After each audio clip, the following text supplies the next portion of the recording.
In the quiet corridors of St. Mary's Hospital, where the only sounds were the gentle hum of machines and soft footsteps of night shift workers, nobody could have predicted that a decorated Army medic's past would collide with her present in the most terrifying way possible.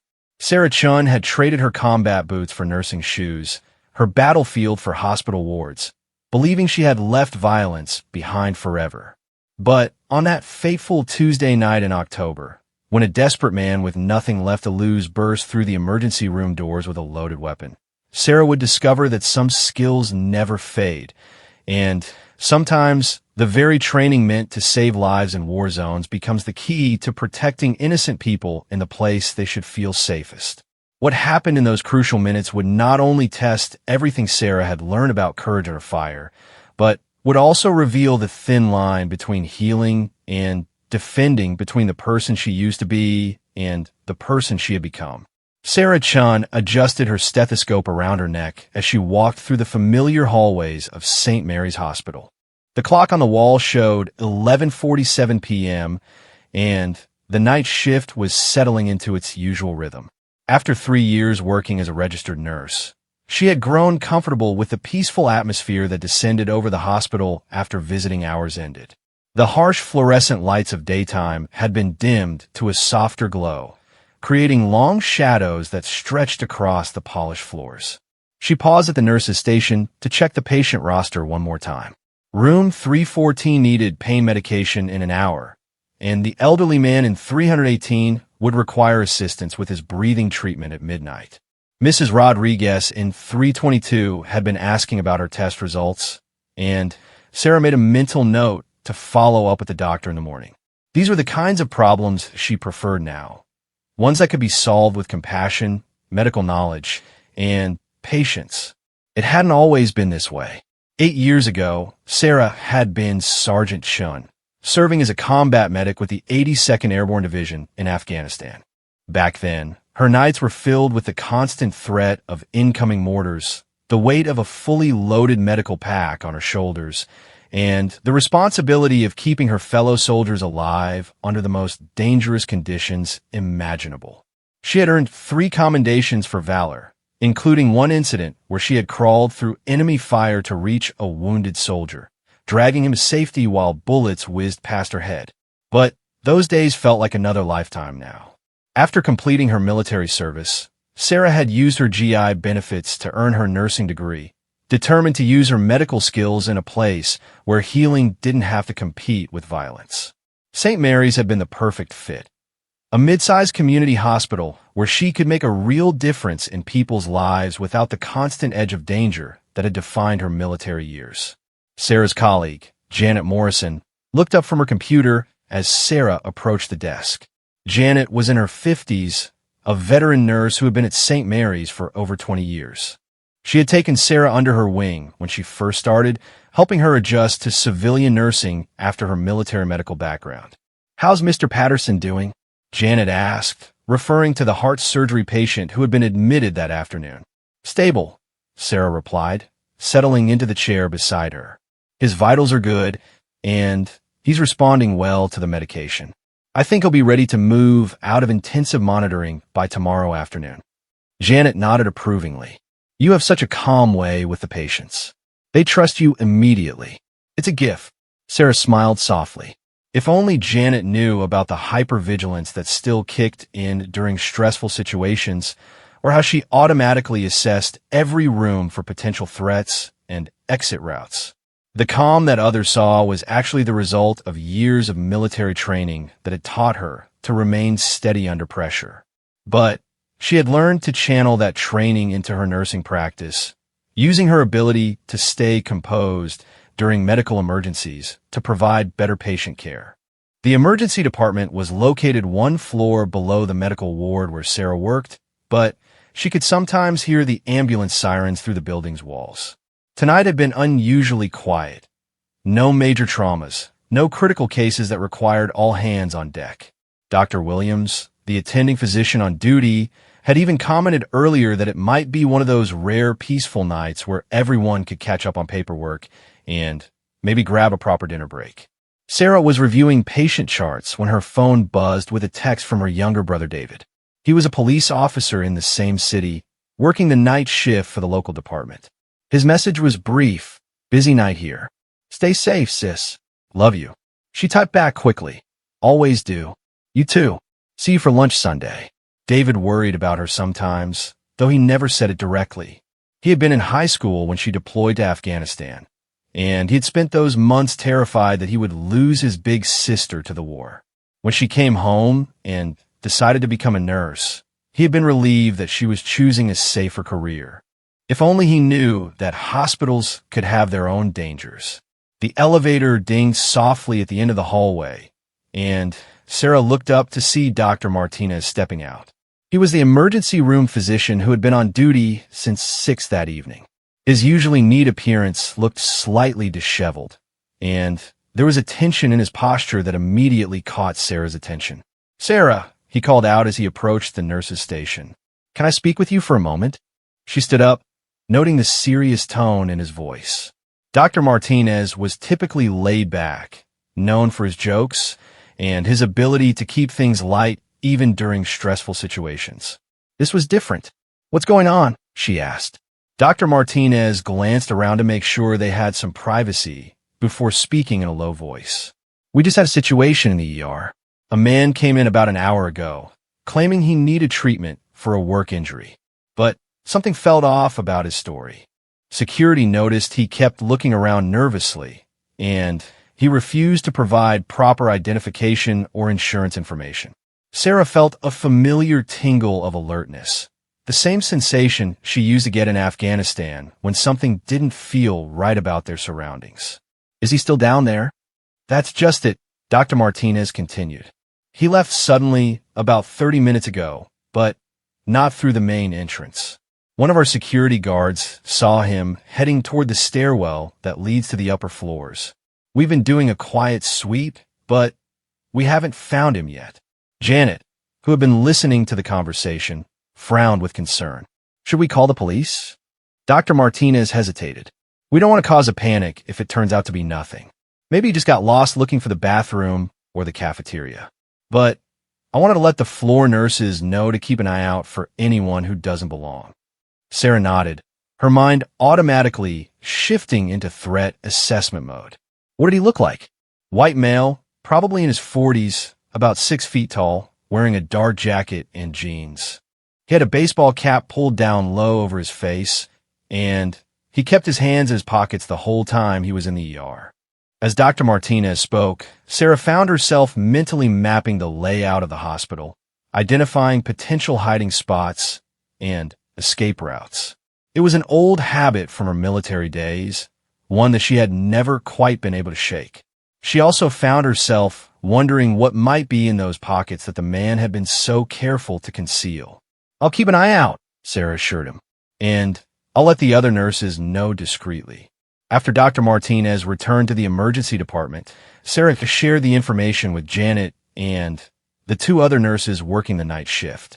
They all agreed to be extra vigilant, but none of them seemed particularly worried. Hospitals dealt with confused or disoriented people all the time. Family members looking for patients, individuals seeking help for mental health issues, or people who simply didn't understand the hospital's layout. But Sarah couldn't shake the feeling that this was different. During her deployment, she had learned to trust her instincts, and something about Dr. Martinez's description bothered her. The detail about keeping his hands in his pockets stood out particularly. In her experience, people who were truly seeking medical help were usually eager to show their injuries or explain their symptoms. They didn't hide their hands or avoid eye contact. She decided to do a quick walk around her assigned section of the floor, ostensibly checking on patients, but actually looking for any sign of the mysterious visitor. The medical ward was laid out in a long corridor with patient rooms on both sides. At one end was the nurse's station and the elevators, while the other end led to a stairwell and an emergency exit. As Sarah walked past each room, she peered through the small windows and the doors to check on her sleeping patients. Mr. Patterson was resting comfortably, his heart monitor showing steady rhythms. Mrs. Rodriguez appeared to be sleeping peacefully and the elderly gentleman with respiratory issues was breathing easily with the help of his oxygen concentrator. Everything seemed normal, but Sarah's training had taught her that normal could change in an instant. She was heading back toward the nurse's station when she heard a sound that made her freeze in place, the distinct creak of a door opening somewhere behind her. It was past midnight now, and visiting hours had ended hours ago. The only people who should be moving around the ward were hospital staff, and she could see Janet and the other nurses at their station ahead of her. Sarah turned slowly, her senses heightened. The hallway behind her appeared empty, but she noticed that the door to the supply closet near room 320 was slightly ajar. She was certain it had been closed when she passed it just minutes before. Moving quietly, Sarah approached the supply closet. Her heart rate had increased, but her breathing remained controlled. Another legacy of her military training. She positioned herself to the side of the door rather than directly in front of it, a tactical positioning that would give her an advantage if someone was hiding inside. "Hello," she called out softly. "This is a restricted area. If someone needs help, please come out." There was no response, but Sarah could swear she heard the faint sound of breathing coming from inside the closet. She reached for the door handle, then hesitated. Hospital policy required her to call security if she suspected an unauthorized person was in the building. But what if it was just a confused family member who had gotten lost? Sarah made her decision. She opened the door wider and peered inside. The closet was filled with medical supplies, boxes of gloves, surgical masks, cleaning supplies, and other equipment. At first glance, it appeared empty. But as her eyes adjusted to the dimmer light, she saw him. A man was crouched behind a stack of supply boxes, partially hidden in the shadows. He matched Dr. Martinez's description exactly. Dark jacket, baseball cap, hands still buried in his pockets. When he realized he had been discovered, he slowly stood up, and Sarah got her first clear look at his face. What she saw there made her blood run cold. This wasn't confusion or embarrassment of being caught in the wrong place. This was desperation mixed with something much more dangerous, a kind of cornered animal fury that she had seen before in the eyes of enemy combatants who had nothing left to lose. "Ma'am," the man said, his voice eerily calm despite the situation. "I think you and I need to have a conversation." Sarah took a small step backward, maintaining her position near the door. Every instinct she had developed over years of military training was now screaming warnings. The way he stood, the deliberate calmness of his voice, the fact that his hands were still hidden, everything about this encounter felt wrong. "Sir, this is a restricted area," Sarah said, keeping her own voice steady and professional. "If you need medical attention, I'd be happy to escort you back to the emergency department where—" "No," he interrupted, and for the first time, she heard the edge of desperation beneath his controlled exterior. "No more doctors. No more questions. I'm tired of people asking questions." That's when Sarah noticed something that made her stomach drop. The front of his dark jacket was partially unzipped, and she could see what looked like the handle of a knife tucked into his waistband. But worse than that, she could now see the outline of what was in his right pocket, the unmistakable shape of a handgun. Her military training kicked in automatically. Assess the threat. Identify escape routes. Protect civilian personnel. The thoughts flashed through her mind in the space of a heartbeat, even as she maintained her outwardly calm demeanor. "Okay," Sarah said, raising her hands slightly in a non-threatening gesture. "No doctors, no questions. But there's sick people on this floor who need care. Whatever brought you here, we can figure it out without involving anyone else." The man studied her for a long moment, and Sarah could see him weighing his options. She used the time to mentally catalog everything she knew about their situation. They were approximately 50 feet from the nurse's station, where Janet and 2 other nurses were working. The nearest patient room was about 20 feet away, containing an elderly woman recovering from hip surgery. The stairwell exit was behind the man, which meant she couldn't reach it without going through him. "You're different from the others," the man said finally. "You're not scared." Sarah almost laughed at that. She was terrified, not for herself, but for the innocent patients and staff who could be caught up in whatever this man was planning. But her fear was buried beneath layers of training and experience that had taught her how to function in life or death situations. "I'm concerned," she corrected. "Concerned about you and about the people in my care. Help me understand what's happening so we can work this out." The man's jaw tightened, and Sarah saw his right hand shift slightly in his pocket. "Work this out? Like they worked out firing me after 15 years? Like they worked out denying my unemployment claim? Like they worked out foreclosing on my house last month?" Now Sarah was beginning to understand. This wasn't a random act of violence. This was a desperate man who felt he'd been failed by every system that was supposed to help him. She had seen similar situations during her military service, individuals who had been pushed past their breaking point and saw violence as their only remaining option. "That sounds incredibly unfair," Sarah said, and she meant it. 15 years is a long time to dedicate to a job. Losing everything like that. I can't imagine how angry and hurt you must feel. Something flickered in the man's eyes. Surprise, maybe, at being heard rather than dismissed. "My wife left me," he continued, as if the words were being pulled from him against his will. "Took the kids. Said she couldn't handle the stress anymore, couldn't handle me anymore." Sarah nodded, maintaining eye contact. "When did you last eat? When did you last sleep?" The question seemed to catch him off guard. "What does that matter?" "It matters because you're a human being, and human beings need basic care. It matters because whatever you're planning to do, you should do it with a clear head." For just a moment, the man's carefully maintained composure cracked, and Sarah saw the exhaustion and desperation underneath. This was someone who had been running on adrenaline and despair for too long, making decisions that probably seemed reasonable to him in his current state, but would horrify him if he could think clearly. "There's a break room just down the hall," Sarah said gently. "It has a coffee machine and some vending machines with sandwiches. Why don't we go there and no?" The man's voice hardened again, and his hand moved more definitively toward his pocket. "No more delays. No more talking. I came here for a reason." Sarah felt her muscles tense, preparing for action. "What reason?" The man pulled his right hand partially out of his pocket, just enough for Sarah to confirm what she had suspected. He was indeed carrying a handgun. He didn't point it at her, but the threat was unmistakable. "I came here to make them understand," he said. "To make someone pay attention. Do you know how many people walk past you on the street when you're homeless? How many people look right through you when you're asking for help?" Sarah's mind raced. This was escalating quickly, and she needed to make a decision. She could try to talk him down further, but there was no guarantee that would work, and every minute that passed increased the risk to patients and staff.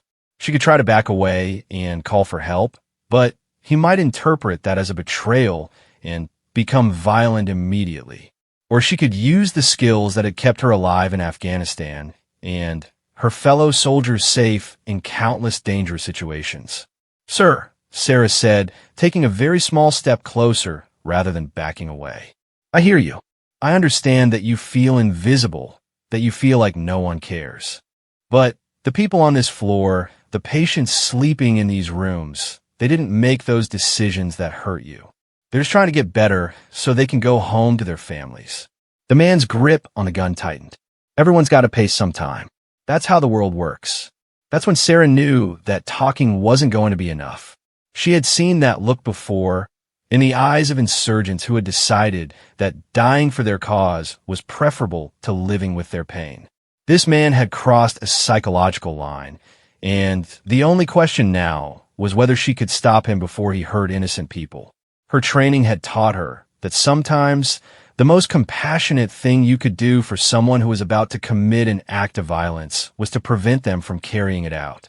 The guilt and horror they would feel afterward, if they survived, could be worse than any punishment society might impose. Sarah made her choice. "You're right," she said, taking another small step closer. "Someone should pay attention. Someone should listen. I'm listening right now." The man looked confused by her approach rather than retreat. "You don't understand. I'm not here to talk anymore. I'm here to—" That's when Sarah moved. Her military training had included extensive hand-to-hand combat instruction. including techniques for disarming armed opponents. The key was speed, surprise, and absolute commitment to the action. There could be no hesitation, no second-guessing. Sarah lunged forward, her left hand shooting out to grab the man's wrist and control the weapon while her right hand drove toward his throat in a precise strike designed to temporarily disable his ability to breathe or call out. At the same time, she pivoted her body to get beside him rather than in front of him, reducing her profile as a target and giving her better leverage to control his gun hand. The move was executed perfectly, exactly as she had been taught, and had practiced hundreds of times. But the man was larger than she had estimated, and desperation gave him strength that her training partners had never possessed. The struggle in the supply closet lasted only seconds, but to Sarah it felt like an eternity. Her initial strike had been effective. The man gasped and staggered backward, his grip on the weapon loosening momentarily. But he was stronger than she had anticipated, and his desperation made him fight with the fury of someone who had nothing left to lose. Sarah maintained her grip on his wrist, using her body weight and training to keep the gun pointed away from both of them. They crashed into shelves of medical supplies, sending boxes of gloves and surgical masks tumbling to the floor. The sound was loud in the quiet hospital corridor, and Sarah knew it would only be a matter of time before someone came to investigate.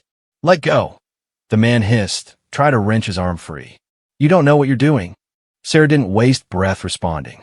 Instead, she used a technique she had learned in Afghanistan, hooking her leg behind his knee and using his own momentum to send him off balance. They both went down, but Sarah made sure she controlled the fall, keeping her grip on his gun hand while positioning herself so she wouldn't be trapped beneath his larger frame. The weapon skittered across the floor, coming to rest against a box of 4 supplies. Both Sarah and the man saw it at the same time, and both lunged for it. Sarah got there first, her fingers closing around the grip just as she felt the man's hands grab her ankle, trying to pull her away from the gun. Training took over completely now. Sarah rolled onto her back and delivered a precise kick to the man's solar plexus, using the leverage of both legs to drive him backward. The technique was designed to wind an opponent without causing permanent damage, and it worked exactly as intended. The man doubled over, gasping for air, giving Sarah the precious second she needed to secure the weapon and get back to her feet. She pointed the gun at the floor, her finger nowhere near the trigger, and back toward the doorway. "Stop," she commanded, her voice carrying the authority of someone who had given orders in life-or-death situations. "It's over. Nobody has to get hurt." The man looked up at her from where he knelt among the scattered medical supplies, and for the first time since she had discovered him, Sarah saw clarity in his eyes instead of desperate rage. The brief physical confrontation seemed to have shocked him out of whatever psychological state had been driving him toward violence. "Oh God," he whispered, staring at his own hands as if he couldn't believe what he had been about to do. "Oh God, what was I thinking?" Sarah heard running footsteps in the corridor behind her, Janet's voice calling her name, the deeper tones of male voices that she recognized as hospital security. But she kept her attention focused on the man in front of her, watching for any sign that his moment of clarity might pass and the dangerous desperation might return. "What's your name?" Sarah asked, still keeping the weapon pointed safely away from both of them. "Marcus," he said, his voice barely audible. "Marcus Webb." "Marcus, I need you to stay exactly where you are," Sarah said. "Security is coming, and they're going to be very concerned about what they find here. The best thing you can do right now is keep your hands where everyone can see them and cooperate fully." Marcus nodded, his hands trembling as he placed them on his knees. "I wasn't really going to hurt anyone," he said, but his voice lacked conviction. I just wanted someone to listen. I wanted someone to understand." Sarah felt a wave of sympathy for the broken man in front of her, but she didn't let it override her caution. She had seen too many situations where desperate people made sudden, irrational decisions. "I believe you," she said, "and now you're going to get the help you need." The supply closet doorway suddenly filled with people. Janet appeared first, her face white with shock at the scene before her. Behind her were two hospital security guards, Tom Rodriguez, whom Sarah knew well, and a newer guard whose name she couldn't remember.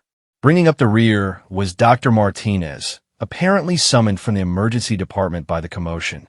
"Sarah," Janet gasped. "What happened? Are you hurt?" "I'm fine," Sarah assured her, still not taking her eyes off Marcus. "Tom, I need you to call the police." This man was carrying a concealed weapon on hospital property, and we had a physical altercation when I discovered him hiding in the supply closet. Tom Rodriguez, a veteran security guard who had worked at St. Mary's for over a decade, immediately took charge of the situation.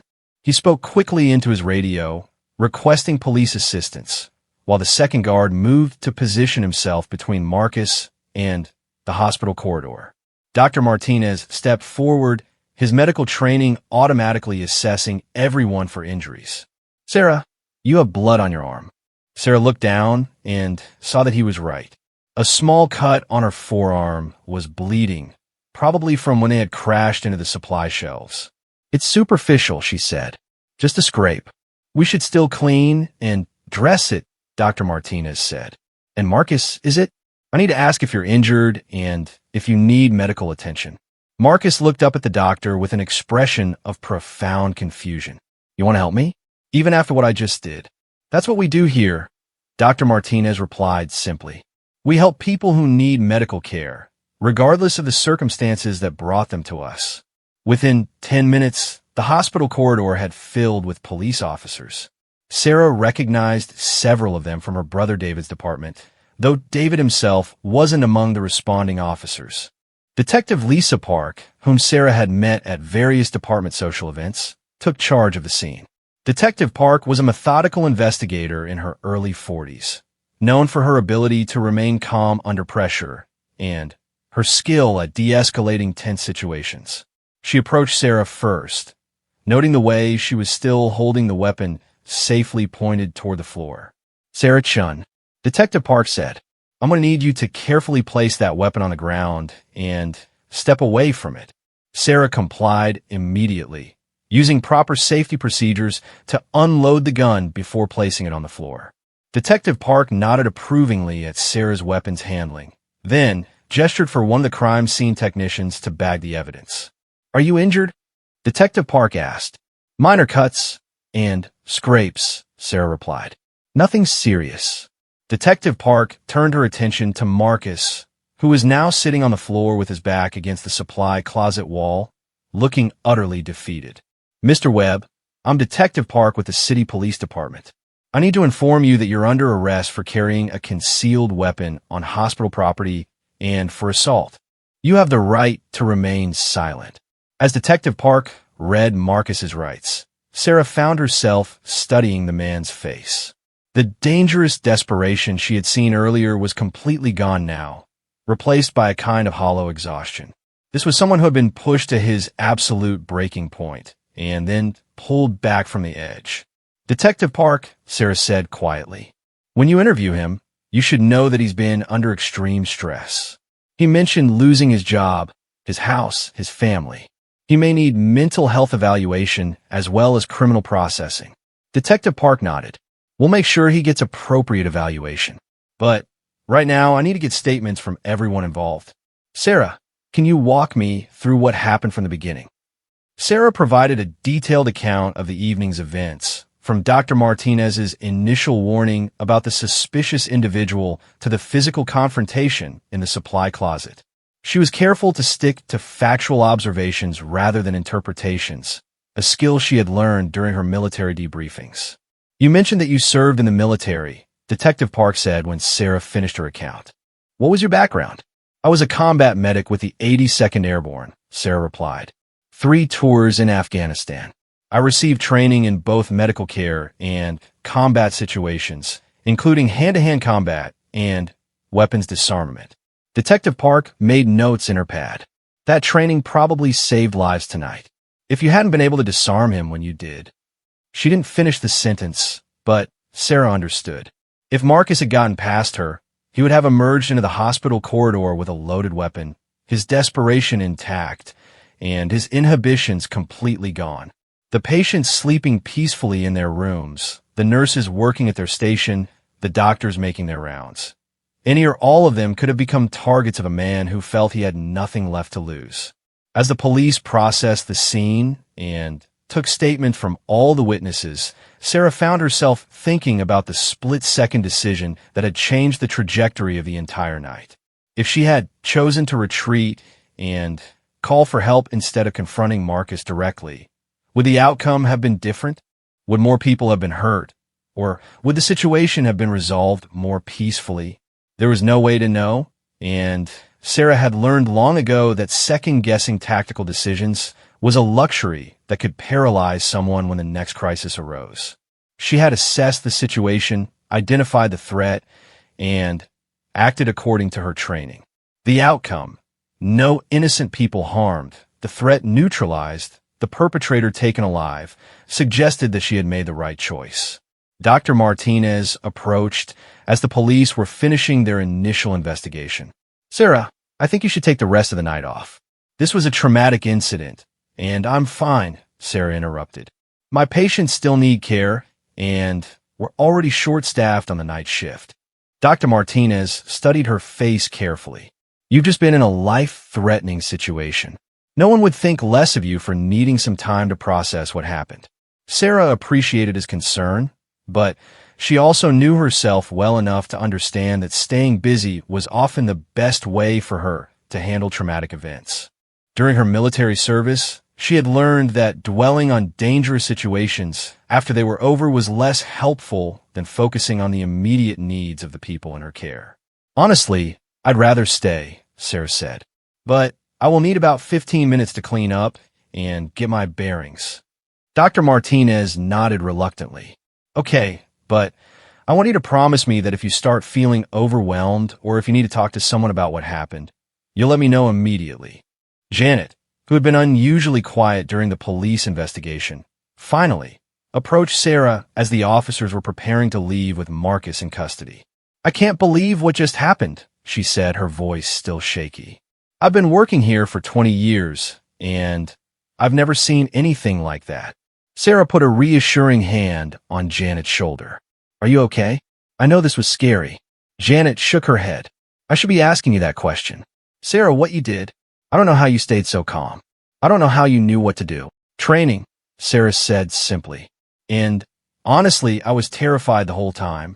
I just couldn't let that terror stop me from doing what needed to be done." As the police finished their work and the hospital corridor returned to something approaching normal, Sarah found herself thinking about Marcus Webb.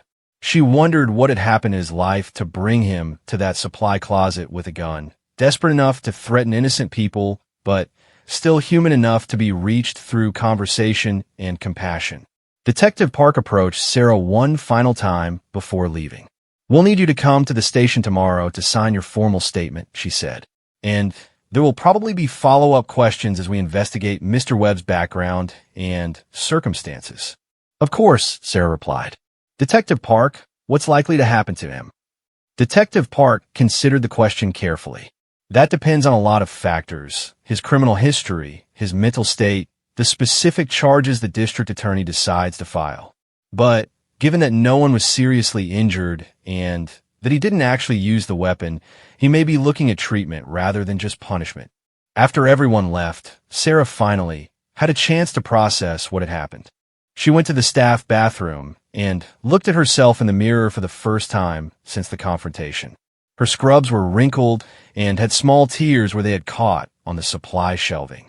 Her hair was disheveled, and there were small scratches on her arms and hands. But her eyes were clear and steady, without the haunted look she had sometimes seen in combat veterans who had been through traumatic experiences.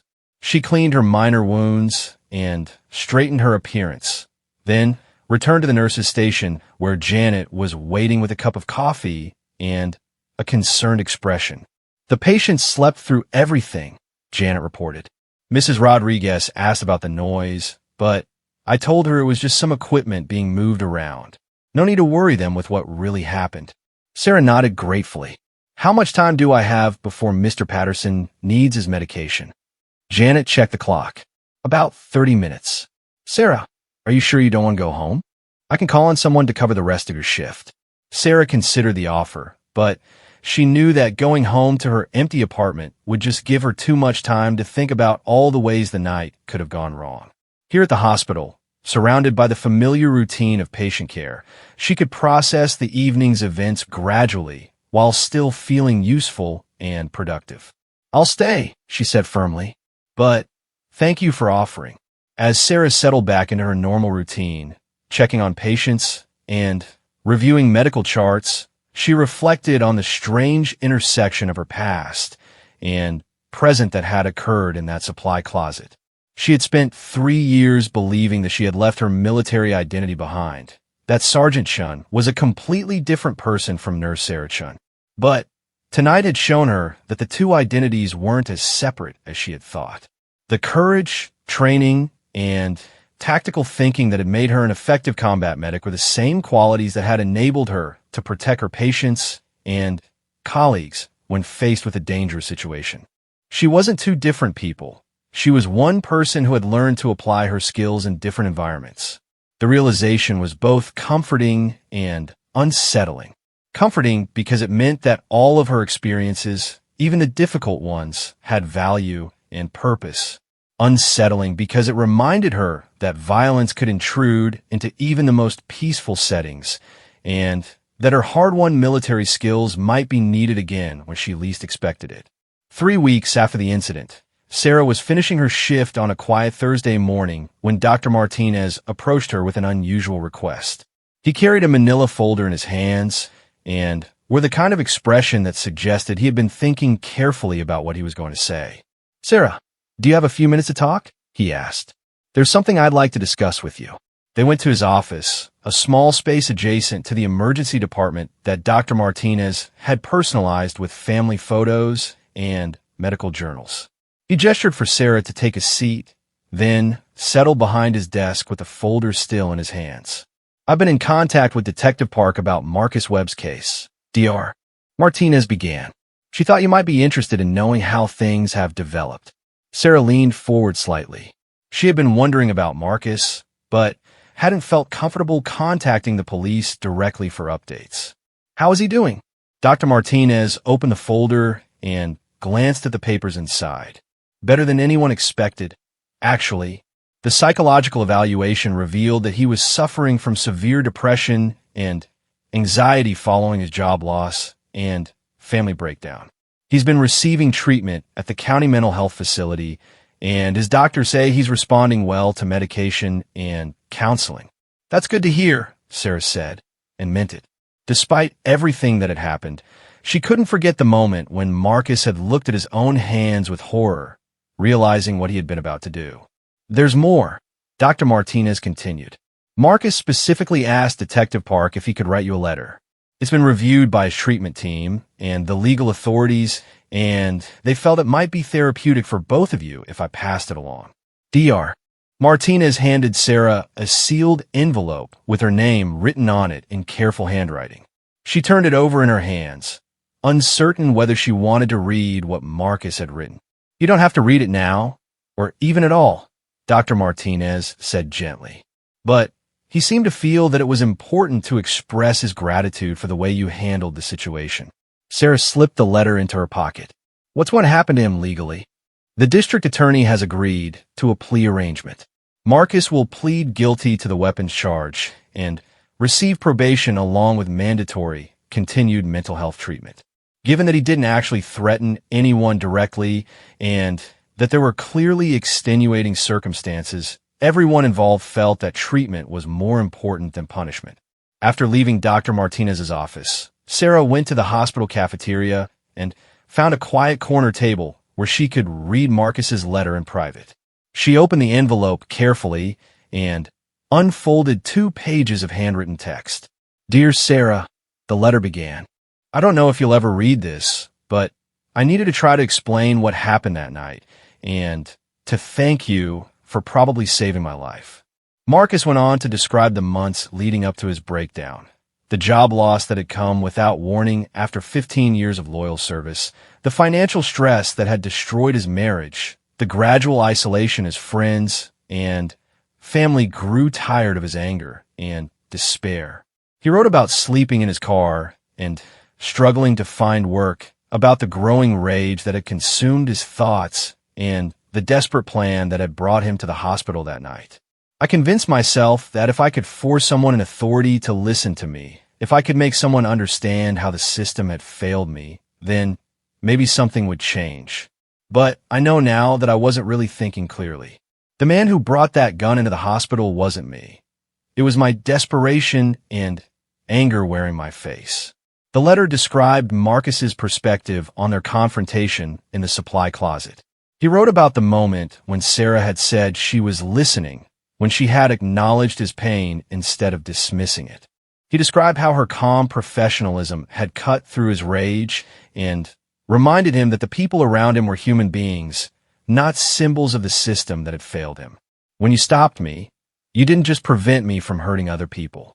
You prevented me from destroying what was left of my own soul. I would have had to live with the knowledge that I had harmed innocent people, and I don't think I could have survived that guilt. The letter concluded with Marcus describing his treatment and his gradual return to mental stability. He had been connected with job placement services and was living in a transitional housing program.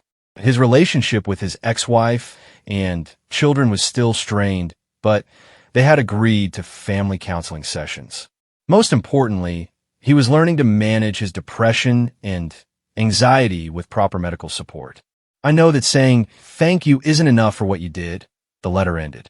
But I want you to know that your courage and compassion gave me a second chance at life, and I'm trying every day to be worthy of that gift.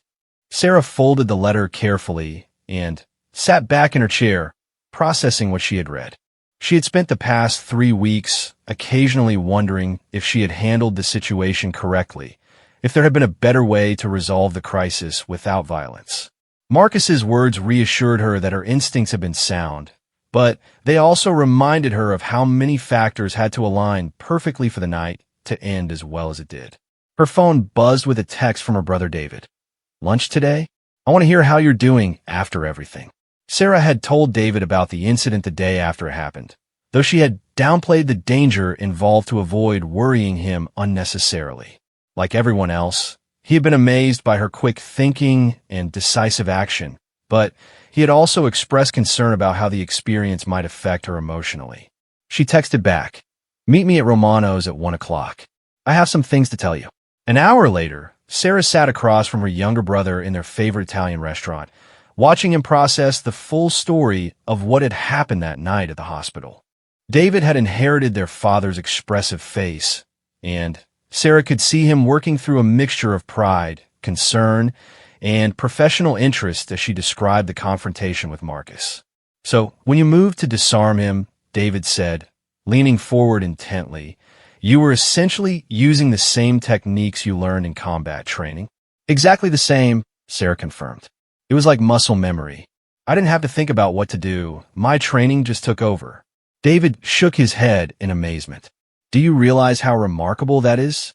Most people would have frozen in that situation, or panicked, or tried to run.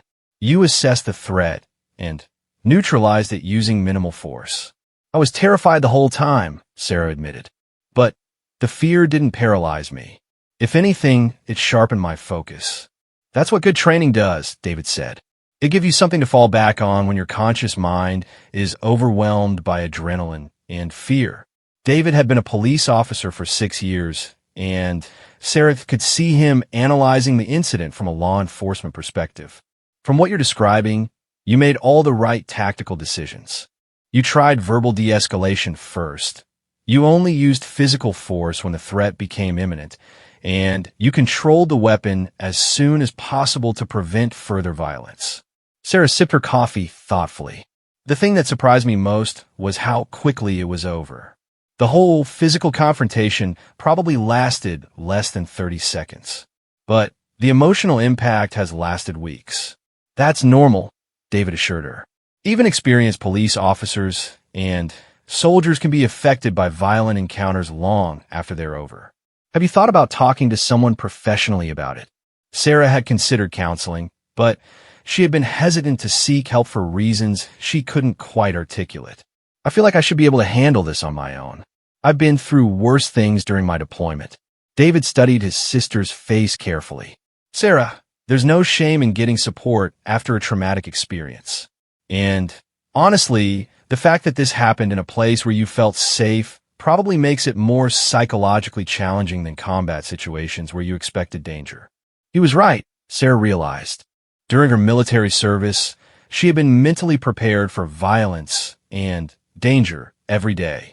But the hospital was supposed to be her sanctuary, the place where she could use her medical training to heal rather than harm. Having that safety violated had shaken her sense of security in ways that combat never had. Maybe I will talk to someone, Sarah said. The hospital has an employee assistance program that includes counseling services. After lunch, Sarah returned to St. Mary's for her next shift. As she walked through the familiar corridors, she found herself noticing things that had become invisible to her over 3 years of routine. The security cameras, the location of emergency exits, the sight lines from the nurse's station to patient rooms. Her heightened awareness wasn't paranoia, exactly, but rather a professional acknowledgement that hospitals, like any public spaces, could potentially be dangerous. Janet was already at the nurse's station when Sarah arrived, preparing for the evening shift change. Over the past 3 weeks, their relationship had deepened as they processed the night's events together. Janet had been profoundly affected by witnessing the aftermath of the confrontation, and she had developed a new appreciation for the skills and background that Sarah brought to their work environment. "How did your meeting with Dr. Martinez go?" Janet asked as Sarah settled in beside her. Sarah shared the details of Marcus's legal situation and showed Janet the letter, which Janet read with tears in her eyes. "This is incredible," Janet said when she finished. "To think that in the middle of his crisis, he was still capable of recognizing your compassion and responding to it. It makes me wonder how many other people are out there struggling with similar problems," Sarah mused. "People who are desperate enough to do something violent, but who could be reached if someone just listened to them." Janet nodded thoughtfully. "It also makes me grateful that you were here that night. I keep thinking about what could have happened if someone without your training had discovered him first." That evening, Sarah's shift proceeded normally. Medication rounds, patient assessments, documentation of vital signs, and treatment responses. But she found herself engaging more deeply with patients who seemed distressed or anxious, taking extra time to listen to their concerns and provide emotional support along with medical care. Around midnight, she was checking on Mrs. Rodriguez, the elderly woman who had been recovering from hip surgery, when a patient grabbed her hand unexpectedly. "Nurse Sarah," Mrs. Rodriguez said in accented English, "the other nurses told me what happened here a few weeks ago. They said you protected everyone." Sarah was surprised. She had assumed that the hospital staff would keep the incident confidential to avoid alarming patients. "Mrs. Rodriguez, you don't need to worry about—" "I'm not worried," the elderly woman interrupted. "I wanted to thank you. My granddaughter works the night shift at a hospital in Phoenix, and I know her family worries about her safety. It makes me feel better knowing that there are people like you looking out for hospital workers and patients." After Mrs. Rodriguez fell back asleep, Sarah stood in the darkened hallway reflecting on the unexpected conversation. She had never thought of herself as a protector exactly. During her military service, she had focused on her medical duties rather than the combat aspects of her training. Even during the confrontation with Marcus, she had been thinking primarily about preventing harm rather than stopping a threat. But Mrs. Rodriguez's words made her realize that protection and healing weren't separate functions. They were part of the same fundamental commitment to preserving and improving human life. Her military medical training had taught her to save lives under fire, and her nursing education had taught her to provide compassionate care in peaceful settings. The incident with Marcus had required her to combine both skill sets in service of the same goal. At 3 a.m., During the quiet hours when the hospital settled into its deepest rhythm of rest and recovery, Sarah found herself thinking about the letter from Marcus and the conversation with Mrs. Rodriguez. She realized that the incident 3 weeks ago had changed her understanding of her own identity and capabilities. For years, she had thought of her military service and her nursing career as completely separate chapters of her life. Sergeant Chun and Nurse Sarah had seemed like two different people who happened to share the same body. But now she understood that they were both expressions of the same fundamental character. Someone who was willing to put herself at risk to help others, whether those others were wounded soldiers in Afghanistan or vulnerable patients in a civilian hospital. The realization brought with it a sense of integration that Sarah hadn't expected. She no longer felt like she was hiding part of herself or pretending to be someone she wasn't. She was simply Sarah Chun, a woman whose diverse experiences and training had prepared her to serve others in whatever capacity the situation required. 6 months later, Sarah received an invitation that surprised her. The Regional Healthcare Security Association was hosting their annual conference, and they had asked her to speak about the night shift incident and the lessons it might hold for other healthcare facilities. At first, Sarah was reluctant to accept. She didn't consider herself an expert in hospital security, and she certainly didn't want to be known primarily for a single violent encounter rather than for her nursing skills and patient care. But Dr. Martinez encouraged her to share her story, arguing that other healthcare workers could benefit from understanding how military training had helped her handle an unprecedented situation. The conference was held at a downtown hotel with an audience of security directors, hospital administrators, and healthcare workers from across the region. Sarah had prepared extensively for her presentation, working with Dr. Martinez and Detective Park to ensure that her account was both accurate and useful for her audience. As she stood at the podium looking out at the assembled professionals, Sarah felt a familiar sensation, the same focused calm that had served her well during military briefings and medical emergencies. She began by describing the routine nature of the night shift and the gradual escalation of the situation, walking her audience through her decision-making process at each critical juncture. The most important thing to understand, Sarah explained, is that this wasn't a case of military training overriding medical training. Instead, it was a situation where both types of training had to work together.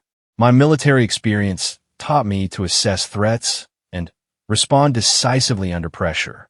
But my nursing background taught me to see Marcus Webb as a human being in crisis, not just as a dangerous threat to be neutralized. During the question and answer session that followed, Sarah was struck by the sophistication of the audience's questions.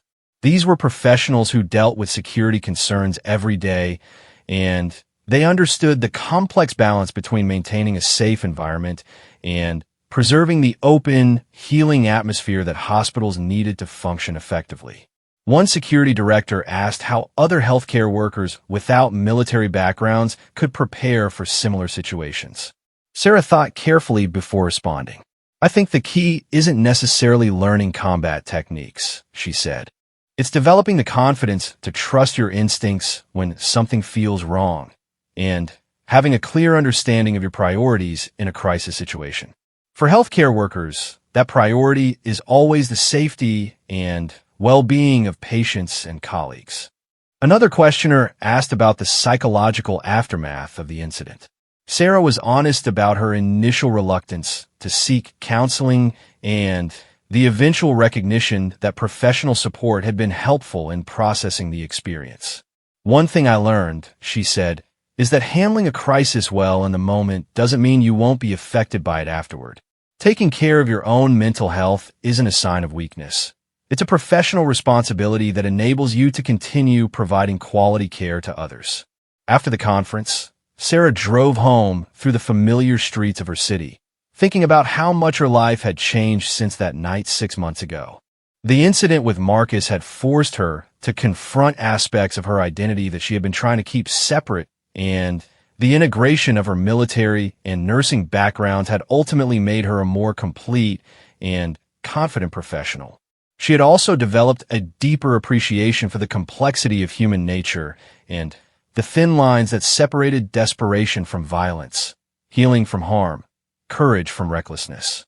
Marcus Webb had taught her that dangerous people weren't necessarily evil people, and that sometimes the most compassionate response to a threat was firm, decisive action rather than endless attempts at negotiation.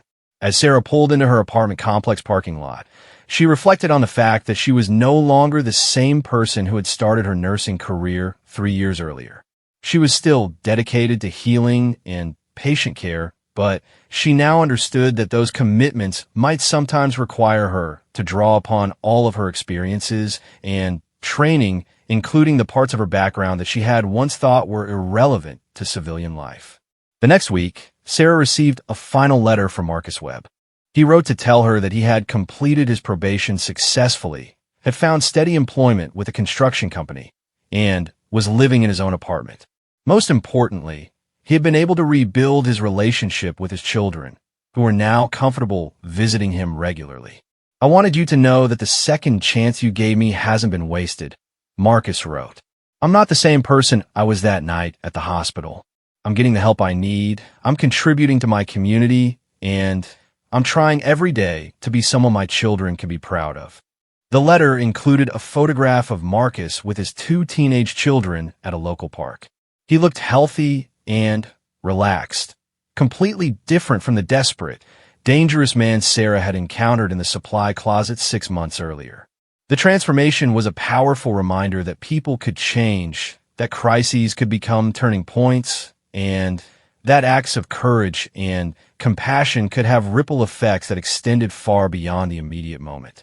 Sarah kept the photograph on her desk at the nurse's station, not as a memento of the violent encounter, but as a reminder of the healing that was possible when people were given the opportunity to step back from the brink of their worst decisions.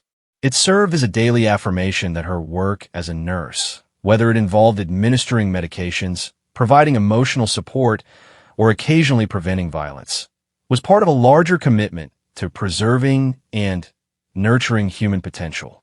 On quiet nights at the hospital, when the corridors were peaceful and her patients were resting comfortably, Sarah would sometimes think about that night and the split-second decision that had changed multiple lives.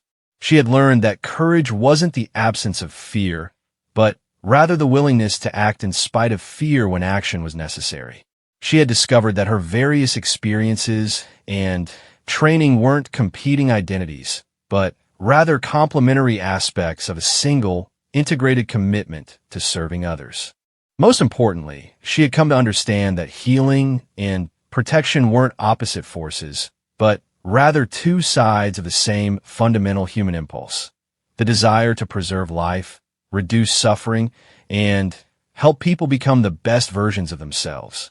Whether she was drawing upon her military training to stop a dangerous situation or using her nursing skills to comfort a frightened patient, Sarah was engaged in the same essential work of making the world a little bit safer and more compassionate for the people in her care.